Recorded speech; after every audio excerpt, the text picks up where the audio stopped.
Okay, so this video is not actually a video at all. This is something I did years ago. I don't have it anymore.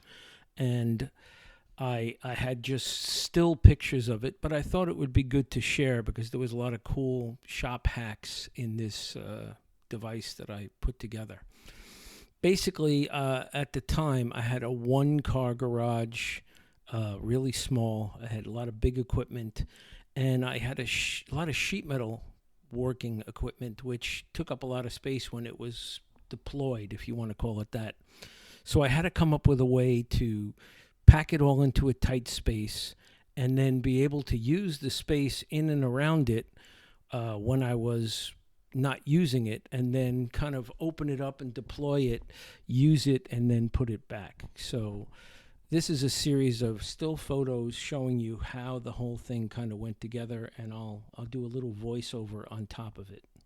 So the equipment I have here is I have a planishing hammer, an English wheel, a shrinker, a stretcher, and then I added a Jamie Jordan bead roller later on. Okay, so let's get started. As you can see in this picture, there's a small black box. Basically, that was all the workspace I had available in the entire shop. So what I did was I covered up all this equipment, and I used to work at the vise and on the skull table, which is protruding from the top. So basically, I would just pull the cover aside. Everything was held in place with magnets. It's basically a simple stand made out of 2-inch square tubing with a lot of hitch receivers from Harbor Freight. Aside from having it take up a small footprint and making it collapsible and deployable, I wanted to add pneumatics to any of the devices that didn't have them, like the shrinker stretcher.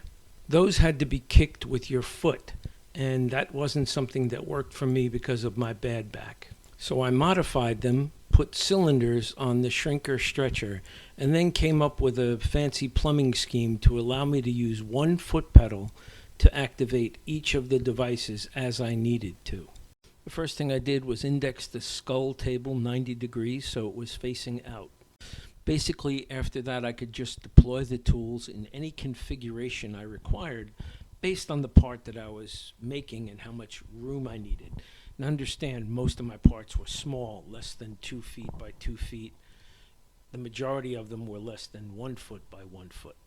The ability to control the devices with pneumatics and specifically 1 foot pedal was very convenient. The modular design and small footprint worked well in my shop. Hopefully it gives you some ideas that you can apply in your shop. Thanks for watching.